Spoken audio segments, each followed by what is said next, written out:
Voilà, donc dans cette vidéo, nous allons voir les éléments de cours de la semaine prochaine sur les probabilités. Donc vous les avez là sous les yeux. Donc ces éléments de cours reposent essentiellement sur cette définition de ce qu'est une probabilité sur un ensemble, sur un univers oméga fini. Alors cette année est finie, l'année prochaine il sera pas fini, mais souvent dénombrable. Auquel cas, là, il n'y a rien qui change, hein, donc il n'y a quasiment aucune démonstration qui est modifiée. Donc ici, sur les propriétés qu'il y a à démontrer dans le premier élément de cours, la première propriété, c'est P d'oméga de l'ensemble vide égale à 0. Donc P de l'ensemble vide, c'est égal à P de l'ensemble vide union ensemble vide. Alors je ne l'ai pas fait comme ça en cours, mais les deux démonstrations sont très bonnes. Celle-ci fonctionne très très bien. Et ici, du fait de l'axiome d'additivité, ça c'est ce que l'on a ici, c'est ce qu'on appelle l'axiome d'additivité. Voilà. Axiome d'additivité. Voilà. Du fait de l'axiome d'additivité, vous avez la somme, la probabilité de l'union qui est égale à la somme des probabilités quand l'intersection est bien réduite à l'ensemble vide. Car ça fait l'ensemble vide. Bien sûr, si vous prenez l'intersection de deux ensembles vides, ça fait l'ensemble vide. Donc, ici, on obtient deux probabilités de l'ensemble vide égale l'ensemble vide. On enlève ceci de chaque côté et on obtient la probabilité de l'ensemble vide égale à 0. Voilà, donc la première propriété à démontrer. La deuxième, c'est la probabilité de l'événement contraire, donc soit A appartenant à P d'oméga. N'oubliez pas de bien définir les éléments que vous allez utiliser pour montrer les propriétés. Et bien sûr, il faudra que vous rappeliez l'ensemble des propriétés nécessaires pour avoir une probabilité sur un univers oméga. Donc tout ça, il faut l'apprendre par cœur. Je suis désolé, mais c'est comme ça. Alors ici, on a A inter A bar, c'est l'ensemble vide, bien évidemment. Et A union A bar, c'est oméga. Donc quand je fais la probabilité de A union A bar, j'ai deux façons de calculer cette probabilité. Soit je dis c'est oméga, auquel cas ça nous fait 1 en utilisant cette propriété. Soit je dis que la probabilité d'une union, quand les événements sont incompatibles, ça veut dire incompatible, et bien c'est la somme des probas.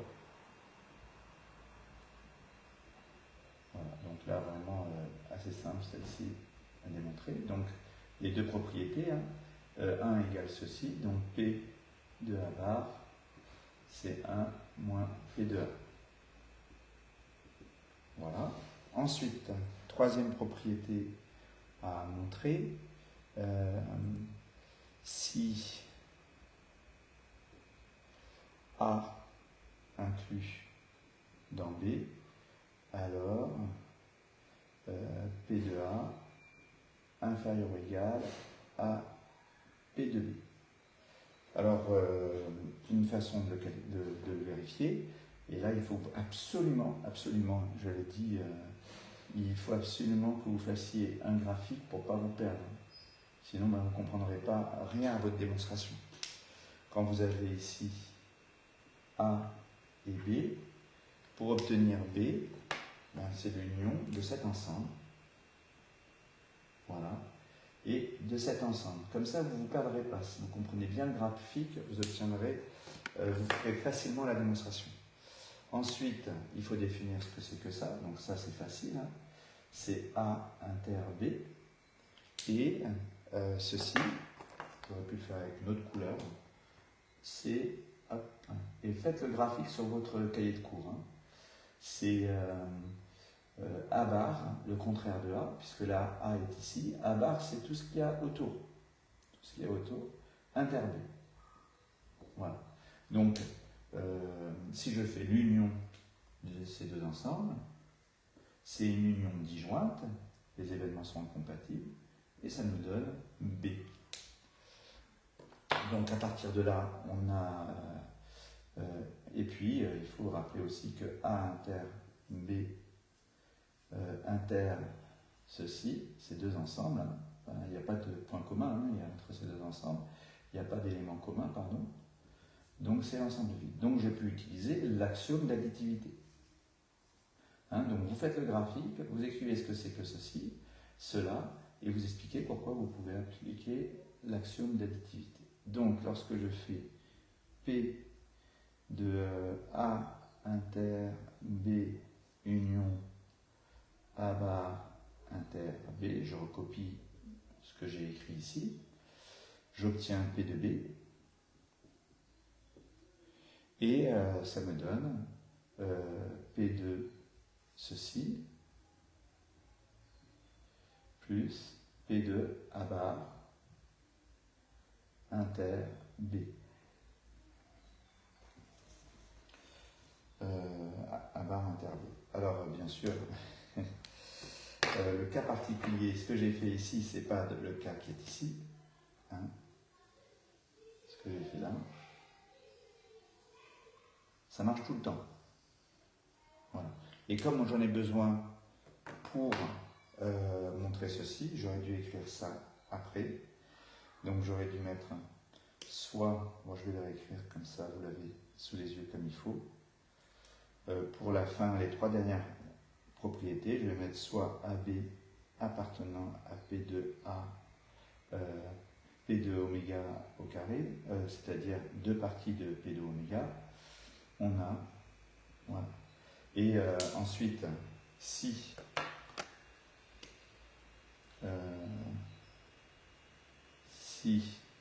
A inclus dans B, alors A inter B, c'est égal à A. Et donc ici, je peux remplacer. Donc P de B égale P de A.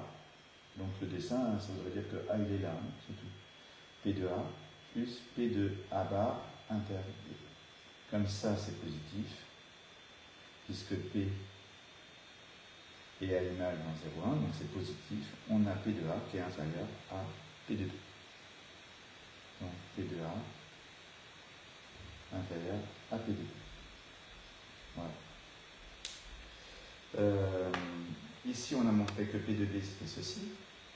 Voilà. On peut montrer de même ceci. Donc de même,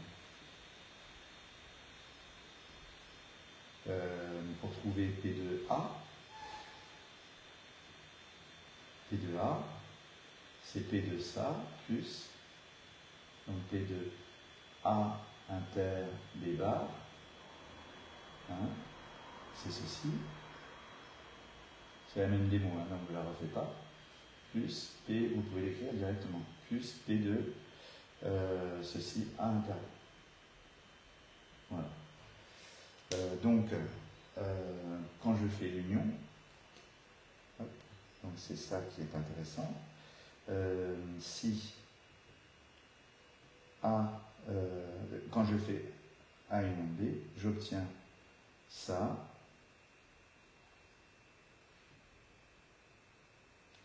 A inter B bar, union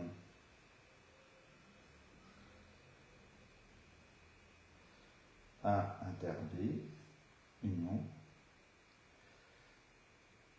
ceci, A bar inter B.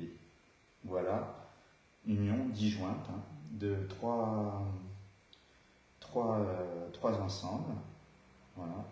Et donc, quand je vais prendre la probabilité de A union B, j'obtiens probabilité de ceci. Voilà.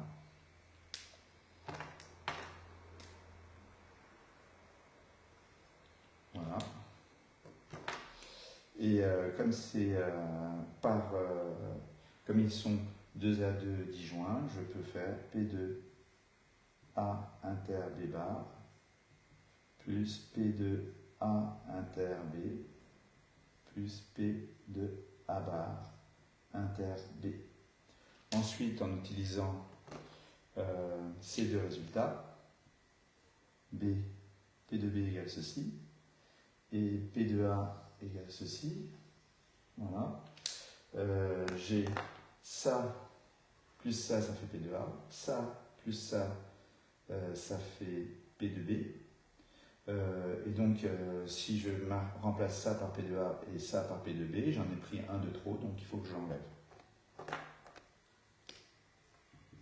Donc P de A plus P de B. En fait, vous dites, ben, on a ça, on a ça, on a ça. Donc, on a ce résultat. Voilà.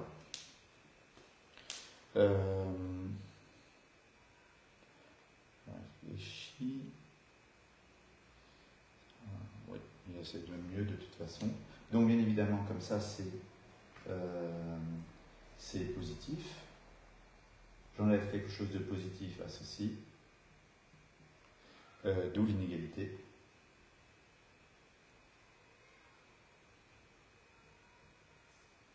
Voilà.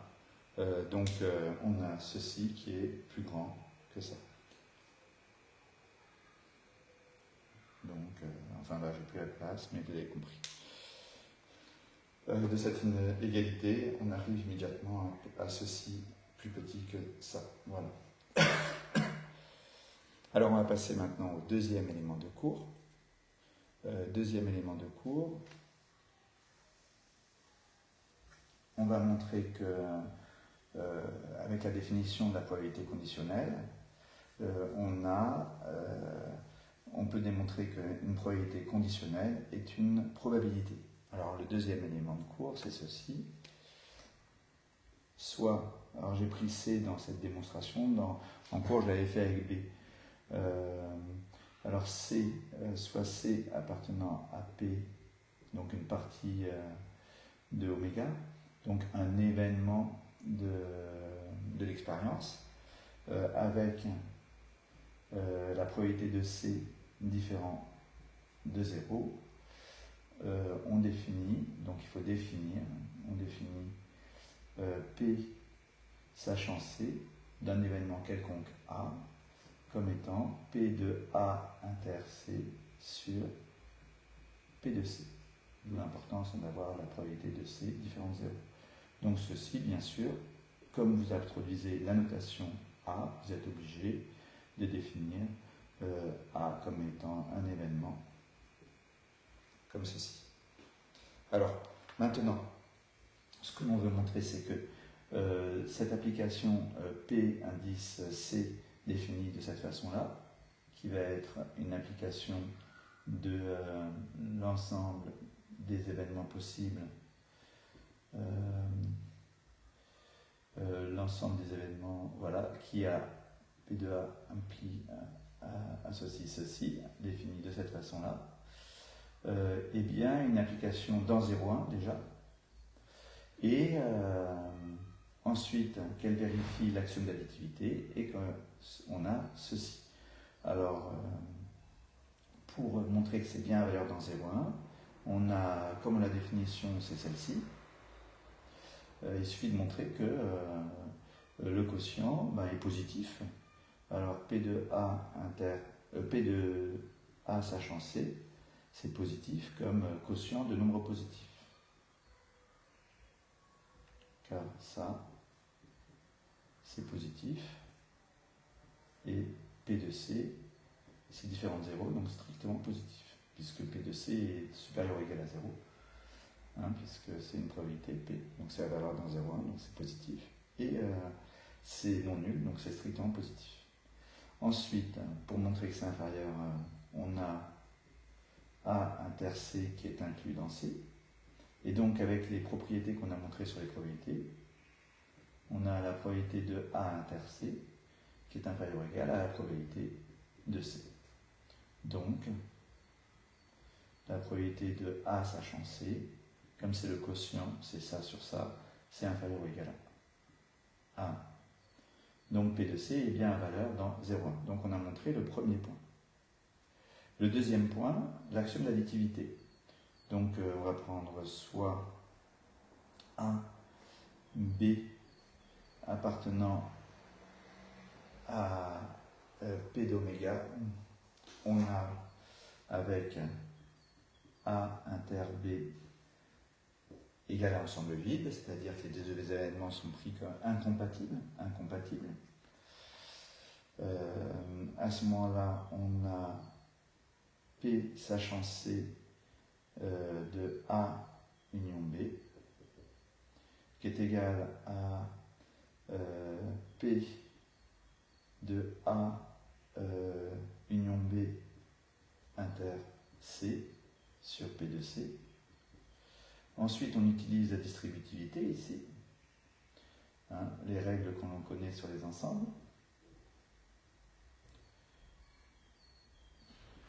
Donc je distribue C union A et C union B. Donc voilà. J'aurais dû dire ou d'ailleurs dans l'absolu, mais enfin, on ne va pas chipoter. Voilà. Sur P de C. Ensuite, ici, il suffit de vérifier comme ceci est inclus dans A union B. Vous avez inter B, pardon. Vous avez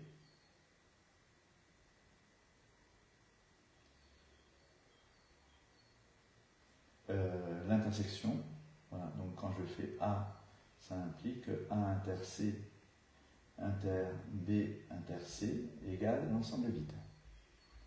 Donc puisque c'est égal à l'ensemble vide, on peut utiliser l'axiome d'additivité pour la loi de la probabilité grand P. Donc je peux dire que ça, par l'axiome d'additivité avec ceci, on a ceci. Pardon. Ça plus ça. Sur P de C.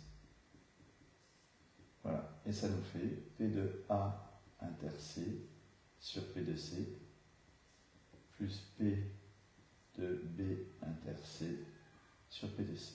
Or là, par définition des probabilités conditionnelles, ceci c'est P de A sachant C, et ça c'est P de B sachant C. On a montré l'axiome d'additivité pour la probabilité conditionnelle. Alors maintenant, il nous reste le troisième élément à démontrer, qui là va aller très vite, puisque si je fais pour le troisième élément P indice C, enfin P de oméga sachant C, ça me fait P de C inter oméga sur P de C. Or oméga contient C, P de C inter oméga c'est P de C sur P de C. Voilà. Et donc ça nous fait 1. Voilà.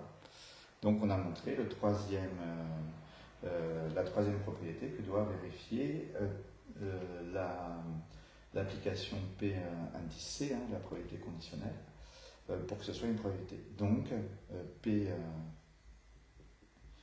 ceci est une probabilité sur oméga, le même ensemble que est défini, sur lequel est définie la probabilité P. Donc on va passer maintenant au troisième élément de cours.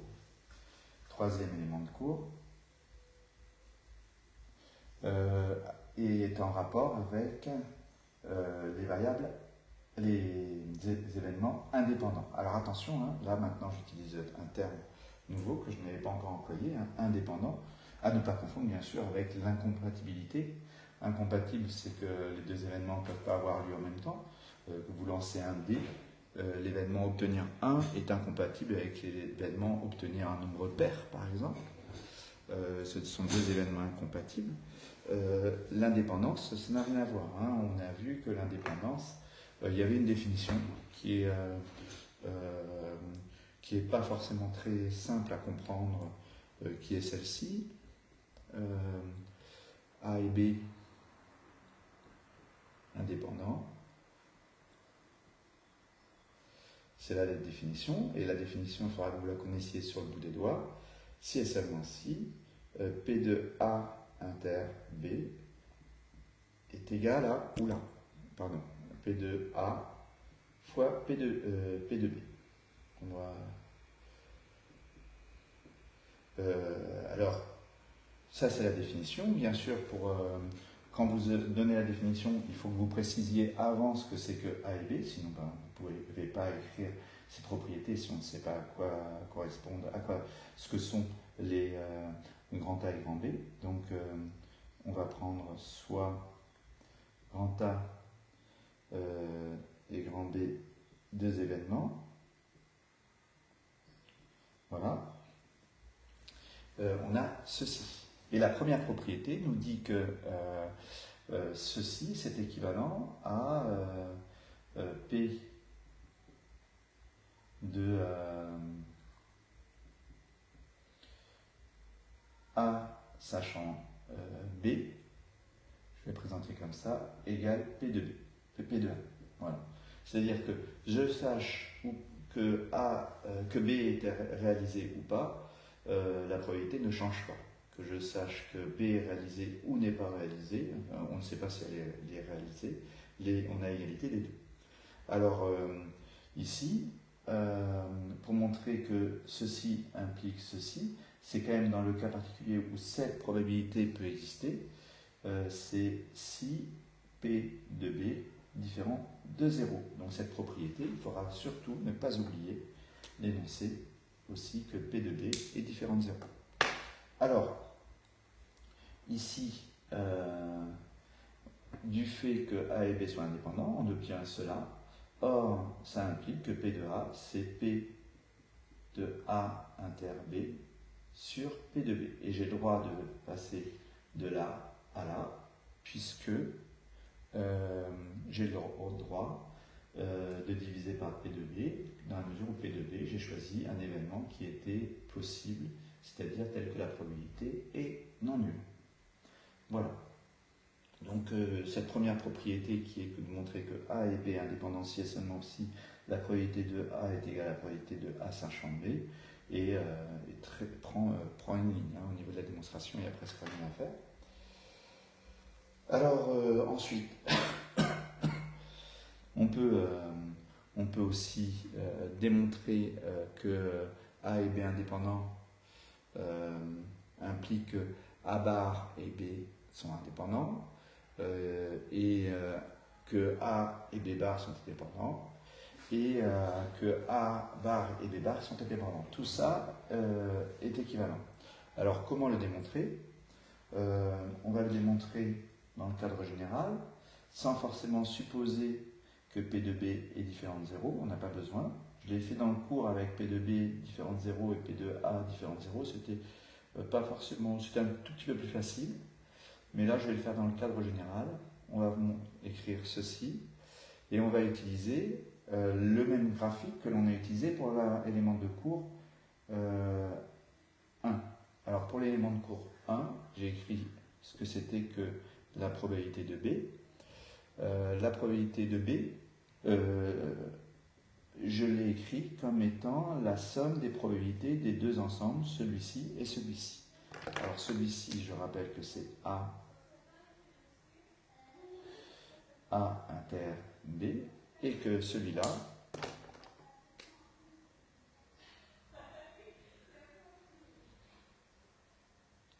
c'est A bar inter B. Donc l'union des deux, je vais l'écrire comme ça, ça c'est celui-là, et celui-là c'est A bar inter B. Et on n'a que l'union des deux donne B. Et l'intersection des deux est vide, puisque c'est inclus dans A bar qui est vide. Donc A inter B inter A bar inter B égale l'ensemble est vide. D'où l'axiome d'activité, on a P de B, donc P de B égale la somme des probas. P de A inter B plus P de A bar inter B. Voilà le résultat dont je vais avoir besoin pour montrer que A et B indépendants implique A bar est équivalent à A bar et B indépendants. Alors pourquoi? Parce que ici, je peux remplacer ceci par ceci. Ceci, donc P de B, par ceci. Alors, est-ce que c'est comme ça que je vais procéder? Non, je vais plutôt faire ça. Voilà, ça, c'est ça moins ça. Donc, c'est seulement si P de B moins P de A bar inter B égale ceci. Or, je vais exprimer que P de A, c'est 1 moins P de A bar. Voilà. Et fois P de B. Donc là, j'aurais dû laisser un petit peu plus de place, mais peu importe, c'est pas grave. Voilà. Donc ici, j'ai l'équivalent suivant en développant. Voilà. P de B moins ceci est égal à P de B, quand je développe, moins P de A bar fois P de B. Donc je vais pouvoir simplifier les P de B et il me restera moins ceci égale ça fois ça, enfin moins ça fois ça. Voilà. Enfin, normalement, le moins quand j'ai enlevé les P de B de chaque côté, mais comme les opposés sont égaux. Voilà. Et donc ici, c'est seulement si A bar et B sont indépendants. Alors, puisque A bar, A, B indépendants, quel que soit A et B, implique A bar et B indépendants, ça implique aussi qu'en utilisant la même propriété, ça implique ceci, est équivalent à ceci. Je peux maintenant dire que ça est équivalent, comme ils jouent le même rôle, hein, il y a A et B et A c'est pareil, j'aurais pu prendre A et B bar. A bar et B bar. Mais comme j'ai montré ça et que A et B jouent le même rôle, j'aurais pu aussi écrire que c'était A et B bar qui étaient indépendants.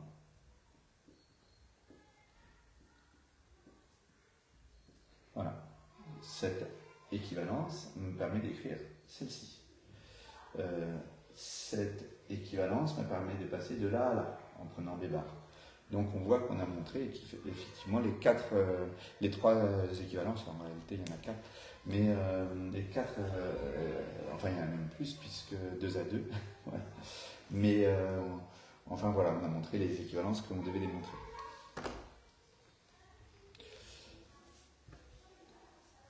Alors, est-ce que je reviens sur le premier élément? Oui, sur le premier élément de cours quand même.